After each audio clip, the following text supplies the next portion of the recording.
সরকারের প্রথম ৬ মাস বা ১৮০ দিন উপলক্ষে আমরা আমাদের জাতীয় নাগরিক পার্টির রিসার্চ অ্যান্ড পলিসি উইং থেকে একটি সংবাদ সম্মেলন করা হয়েছে, যেখানে আমাদের পার্টির প্রধান আহ্বান ধরেছি। বর্তমান বিএনপি সরকার গণ অভ্যুত্থানের পরে একটি নির্বাচনের মাধ্যমে ক্ষমতায় এসেছে এবং ক্ষমতায় আসার আগে বলেছে তারা সংস্কারের জনক এবং তারা সংস্কার বাস্তবায়ন করবে। নির্বাচন আসলে সমস্ত কিছু ঠিক হয়ে যাবে, এই কথাগুলো আমরা তাদের মুখ থেকে শুনেছি।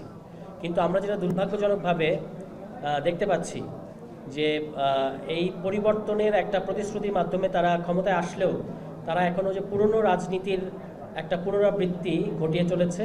এবং আমরা আজকে বলেছি যে অদক্ষতা, অব্যবস্থাপনা, পরিকল্পনাহীনতা এবং অসততা তথা প্রতারণা, এই হচ্ছে গত ৬ মাসের বর্তমান সরকারের যে অবস্থা। সেটার যদি সামারি করি তাহলে এই কয়েকটা শব্দে সামারি করা যাবে যে অদক্ষতা, কারণ তারা ম্যানেজ করতে পারছে না বিভিন্ন জিনিস, যদিও তারা বলেছিল নির্বাচন আসলেই সব ঠিক হয়ে যাবে। তারপরে আপনার অব্যবস্থাপনা, যেটার কথা বললাম, এবং পরিকল্পনাহীনতা। কোনো কিছু তারা বলেছে, তাদের একটা প্রধান কথা ছিল, বর্তমান মাননীয় প্রধানমন্ত্রী দেশে এসে প্রথম যে বক্তৃতা দিয়েছিলেন তিনি সেখানে বলেছিলেন যে আই হ্যাভ এ প্ল্যান। কিন্তু এখন দেখতে পাওয়া যাচ্ছে তাদের আসলে কোনো পরিকল্পনা নাই, এবং কোনো পরিকল্পনা নাই বলেই প্রধানমন্ত্রীর বিভিন্ন অঙ্গভঙ্গি কিংবা পিআর স্ট্র্যাটেজি এর মাধ্যমেই তারা সরকার পরিচালনা করতে চাচ্ছে। কিন্তু আমরা বারবার পরিষ্কার করেছি যে পারফরমেন্স ইজ নট গভর্নেন্স, মানে আপনি পারফর্ম করে সরকার পরিচালনা করতে পারবেন না, সুশাসন নিশ্চিত করতে পারবেন না, আপনাকে ডেলিভার করতে হবে। কিন্তু সেটা আসলে পারা যাচ্ছে না। এই কারণে প্রধানমন্ত্রীর ব্যক্তিগত ইমেজ, তার বিনয়ী আচরণ, এগুলোর উপর তাদেরকে বেশি ভর করতে হচ্ছে। এবং সর্বশেষ যেটার কথা আমরা বললাম সেটা হচ্ছে অসততা তথা প্রতারণা। কারণ আপনারা দেখেছেন যে তারা নির্বাচনের আগে গণভোটের পক্ষে ভোট দিতে বলেছে জনগণকে, কারণ তারা জানতো এটা যে বাংলাদেশের মানুষ ওভারহেলমিংলি গণভোটের পক্ষে। এই কারণে এই জনগণের ভোটারদের ভোটটা তাদের দিকে পাওয়ার জন্য তারা তখন গণভোটের হ্যাঁ ভোট দিতে বলেছিল। কিন্তু ক্ষমতা আসার পরে তারা বলছে তখন আমরা রাজি হয়েছিলাম, কারণ হচ্ছে যদি নির্বাচন না দেয়। এই ধরনের একটা প্রতারণামূলক অবস্থানকে বা প্রতারণামূলক বক্তব্যকে তারা রাজনৈতিক স্মার্টনেস মনে করছে। তো ১৮০ দিনে আমরা যেটা দেখেছি, ১৮০ দিন একটা ৫ বছরের সরকারের জন্য চূড়ান্ত কথা বলার জন্য যথেষ্ট সময় না হলেও আলামতগুলো এবং প্রবণতাগুলো স্পষ্ট হয়ে গেছে যে এই সরকার কোন দিকে যাচ্ছে। এবং তারা একটা চোরাবালির মধ্যে পড়ে গেছে বলে আমরা মনে করি। চোরাবালির মধ্যে পড়লে যেটা হয় যে আপনি যত নড়াচড়া করবেন তত বেশি তলাতে থাকবেন। বর্তমান সরকারে আমরা একই অবস্থা দেখতে পাচ্ছি। আপনি জ্বালানি সংকটের কথা বলবেন, দ্রব্যমূল্যের কথা বলেন, কর্মসংস্থানের কথা বলেন, আইন শৃঙ্খলার কথা বলেন, সংস্কার বলেন, যতগুলো ইস্যু, যতগুলো খাত আমরা দেখতে পাচ্ছি, সবগুলো খাতে একেবারে একটা লেজে গোবরে অবস্থা। ক্ষমতায় আসার পরেই তারা একটা জ্বালানি সংকট তৈরি করেছে, কৃত্রিম জ্বালানি সংকট আমরা বলবো। কারণ হচ্ছে ওই যে আমরা পাম্পগুলোতে যে দীর্ঘ লাইন রেখেছিলাম, এটা কিন্তু কোনো মানে মজুদের ঘাটতির কারণে হয় নাই, মজুদ যথেষ্ট পরিমাণ ছিল, এটা সরকারও স্বীকার করেছিল। কিন্তু সরবরাহ এবং ম্যানেজমেন্টের অভাবের কারণে আমরা দেখেছি যে তখন এই সংকটটা তৈরি হয়েছিল। এবং এর মাধ্যমে বিশ্বাস করবার যথেষ্ট কারণ আছে যে তারা শত শত কোটি টাকা বাংলাদেশের মানুষের কষ্টার্জিত পয়সা তারা তাদের পকেটস্থ করেছে এই সংকটের নাম করে। তো সেটা দিয়ে তারা শুরু করেছিল জ্বালানি সংকট দিয়ে। এবং বিএনপি সরকার ক্ষমতায় আসলে কতগুলো জিনিস অবধারিতভাবে ঘটে। একটা হচ্ছে বিদ্যুৎ। এখন তারা শিডিউল দিচ্ছে কোথায় কখন বিদ্যুৎ থাকবে না। কোথাও এরকম হচ্ছে যে কতক্ষণ সময় বিদ্যুৎ থাকবে সেটা বলে দেওয়া হচ্ছে। তো আমরা যেটা ছোটবেলায় শুনতাম যে যেটা গ্রাম্য কিংবা আমাদের মফস্বলের চলতি ভাষায় আমরা বলতাম যে কারেন্ট, তো কারেন্ট যায় না, মাঝে মাঝে আসে। এখনও কিন্তু সেই একই অবস্থা হয়ে গেছে। তারা শিডিউল দিয়ে এখন বিদ্যুৎ সংকট ঘটাচ্ছে, লোডশেডিং করছে, এবং শিডিউল দিয়ে আপনার মানে বিভিন্ন জায়গায় কতক্ষণ ইলেকট্রিসিটি থাকবে সেটা বলছে।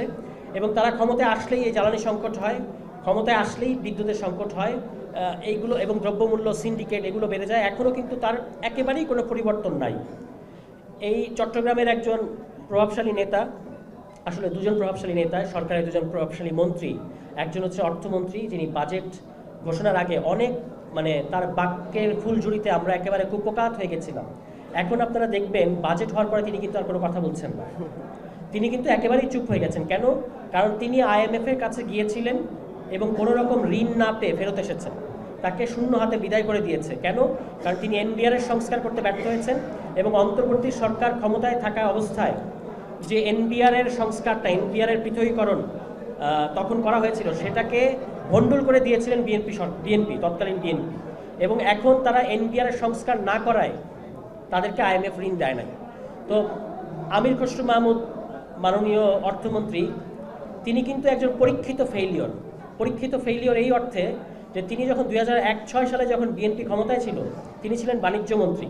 তখন সিন্ডিকেটে দৌরাত্ম্য, দ্রব্যমূল্য নিয়ন্ত্রণ করতে না পারা সহ দলীয় লোকজনকে সিন্ডিকেটের অংশ করা, সুবিধাভোগী করা, এই সমস্ত কারণে ওই সরকারের প্রধানমন্ত্রী তাকে বাণিজ্য মন্ত্রক পদ থেকে অপসারণ করেছিলেন কিংবা পদত্যাগ করতে বাধ্য করেছিলেন, এবং তিনি পূর্ণ মেয়াদ সহ বাণিজ্য মন্ত্রী থাকতে পারেন নাই।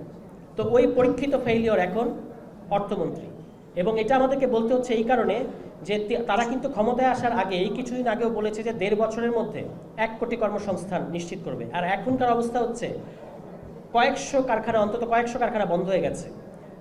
আমাদের আজকের হিসাব হচ্ছে 62,000 শ্রমিক বা 62,000 মানুষ কর্মসংস্থান হারিয়েছেন। সিপিডির মতো প্রতিষ্ঠান বলছে যে অর্থনীতির 31টি সূচকের মধ্যে 19টি সূচকে নিম্নগামী, সূচকের রেটিং হচ্ছে নিম্নগামী। এই অবস্থায় আমাদের অর্থনীতি আছে। কর্মসংস্থান দূরে থাক, এখন যে অলরেডি যে কর্মসংস্থান ছিল সেগুলো হারানোর উপক্রম। এবং আরেকজন গুরুত্বপূর্ণ মন্ত্রী বর্তমান সরকারের দলেরও প্রভাবশালী ব্যক্তি, স্বরাষ্ট্রমন্ত্রী, তিনি পুরো স্বরাষ্ট্র মন্ত্রণালয় সহ ফিল্মি স্টাইলে জঙ্গল সলিমপুরে গিয়েছেন এবং মনে হয়েছে যে এটা বাংলাদেশ রাষ্ট্রের নিয়ন্ত্রণের বাইরে ছিল এবং তারা যাওয়ার পরে এটা বাংলাদেশ রাষ্ট্রের নিয়ন্ত্রণের মধ্যে এসেছে।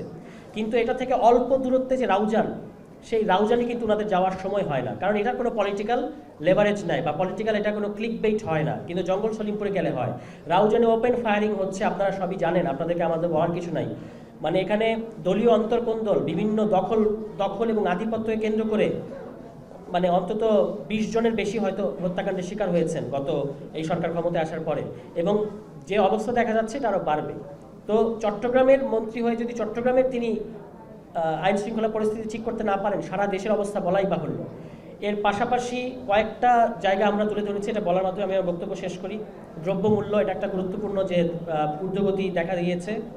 অর্থনৈতিক অপশাসন, ব্যাংক দখল, বাজার সিন্ডিকেট, তারপর যে নতুন করে তারা মেগা প্রকল্প হাতে নিয়েছে, সেই মেগা প্রকল্পের যেমন মেট্রো, এটার যে খরচ তার চেয়ে কয়েক গুণ বেড়ে গেছে, যদিও এই সরকার এসে বলেছিল তারা কোনো মেগা প্রকল্প হাতে নেবে না। তারপর সবচেয়ে গুরুত্বপূর্ণ হচ্ছে মানুষের জীবনের সাথে সম্পর্কিত ওষুধের যে দাম, এটা কিংবা নিত্য প্রয়োজনীয় অত্যাবশ্যকীয় ওষুধ কোনগুলো, সেগুলোর তালিকা ঠিক করবে এবং দাম নির্ধারণ করবে এখন থেকে বেসরকারি প্রতিষ্ঠান। এটা আগে সরকারের হাতে ছিল, সেটা তারা বেসরকারি প্রতিষ্ঠানের কাছে দিয়ে দিয়েছে।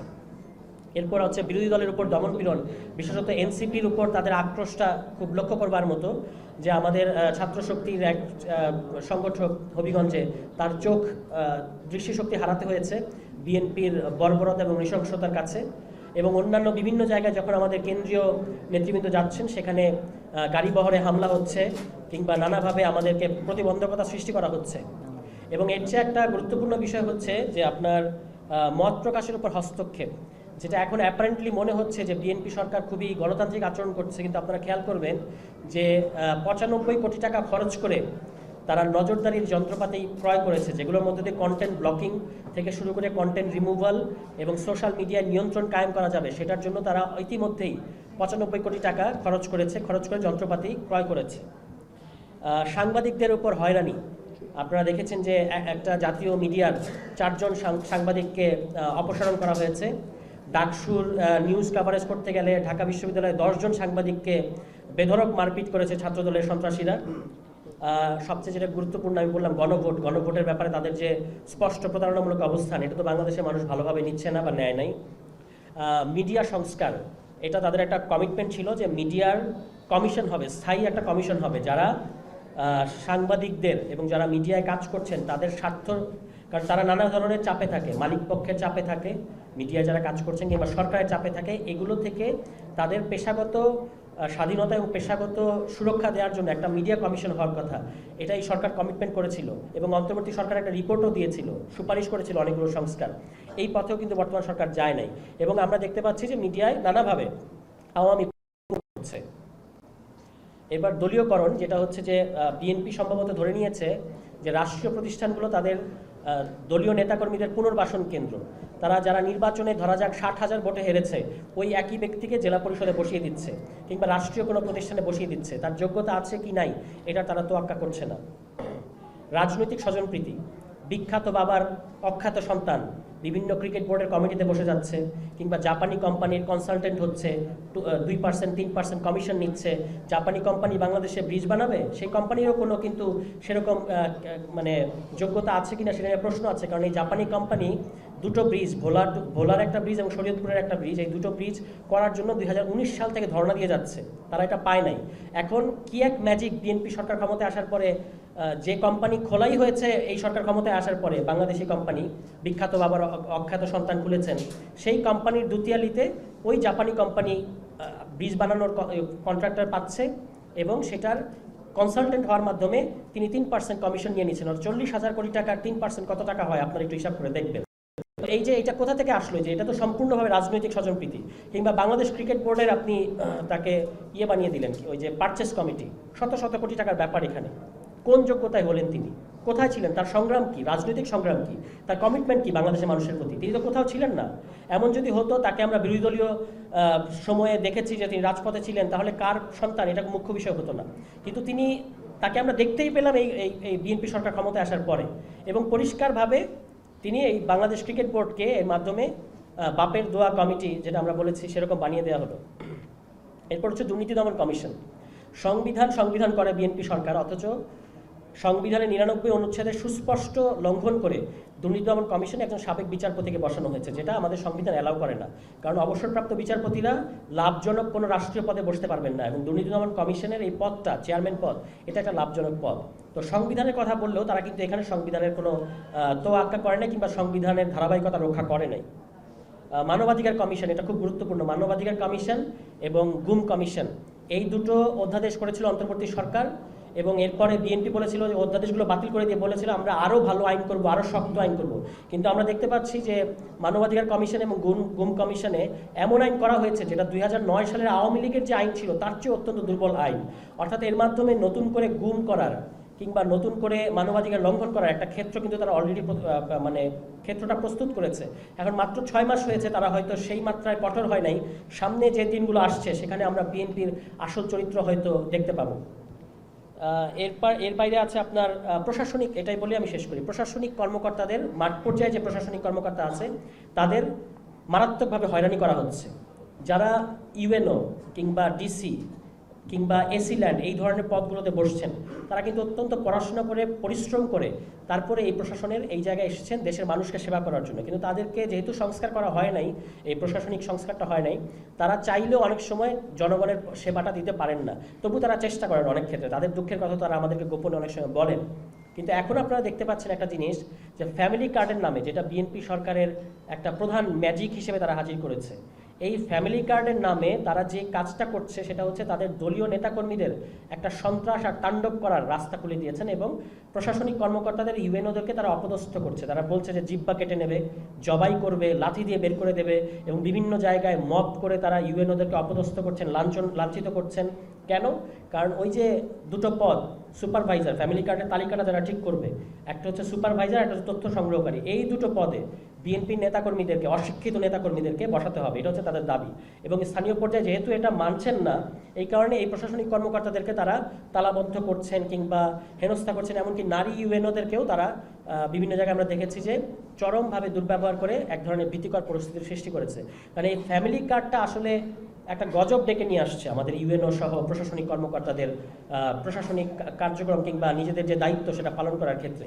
তো এভাবেই একটা, যেটা আমরা বলে থাকি বা যেটা অনেক সময় বলা হয়, যে একটা নাজুক পরিস্থিতিতে অন্তর্বর্তী সরকার ক্ষমতা গ্রহণ করেছিল বা দায়িত্ব গ্রহণ করেছিল, তখন কিছু মব হয়েছে এবং এটা কন্ট্রোল করা যায় নাই, কারণ বাংলাদেশের সমস্ত থানা বা আইন শৃঙ্খলা পরিস্থিতি কলাপস করেছিল, এবং সেটা ঠিক করার জন্য চেষ্টা করেছে। তখন কতটুকু পারা গেছে বা পারা যায় না সেটা আলোচনার বিষয়। তো ওই স্বতঃস্ফূর্ত মব আজকে বিএনপি সরকারের আমলে একটা প্রাতিষ্ঠানিক মবে পরিণত হয়েছে। তাদের রাজনৈতিক সিদ্ধান্তে, রাজনৈতিক পৃষ্ঠপোষকতা এবং রাজনৈতিক আশকারায় এখন একটা মবের রাজত্ব আমরা দেখতে পাচ্ছি। তো বিএনপির 6 মাসেই তারা যে পরিস্থিতি বা যে আলামত আমাদেরকে বা যে নজির আমাদেরকে দেখাচ্ছে, আমাদের খুবই ভয় হচ্ছে। এবং সম্ভবত এটা বিএনপির মানুষেরাও মনে করে, বিএনপির লোকজন, যে তারা 5 বছর টিকবে না। কারণ হচ্ছে আপনারা তাদের খাইয়ের মাত্রা দেখলে দেখবেন যে তারা মনে করে তারা 2 বছরের বেশি থাকতে পারবে না। এই জন্য এমন দুর্বার গতিতে তারা হচ্ছে এই লুটপাট এবং খাই করছে। তাদের তাদের দলীয় সংসদ সদস্য ঝালকাঠি 1 আসনের সংসদ সদস্য ফেসবুকে স্ট্যাটাস দিয়ে নিজের দলীয় নেতাকর্মীদের এই খাই খাই স্বভাবের সমালোচনা করে পোস্ট দিয়েছেন। তো এইটা থেকে তারা যত দ্রুত বেরিয়ে এসে সুশাসন নিশ্চিত করবে তত বেশি তারা তাদের মেয়াদ পূর্ণ করতে পারবে। কিন্তু যদি তারা মনে করে তারা ব্ল্যাঙ্ক চেক পেয়ে গেছে এবং যা খুশি তাই করবে, এটা কিন্তু আমরা অনন্তকাল হতে দেব না। আমরা 6 মাস তাদেরকে দেখেছি, এটা তাদের হানিমুন পিরিয়ড ছিল, তারাই বলেন। এখন আমরা জনগণের স্বার্থ রক্ষায় কঠোর কর্মসূচি দিতে বাধ্য হবো, এমনকি প্রয়োজনে ঢাকা সহ সারা বাংলাদেশে যদি হরতালের মতো কর্মসূচি আমাদেরকে দিতে হয় সেটা আমরা দেবো। সবাই ভালো থাকবেন। আসসালামু আলাইকুম।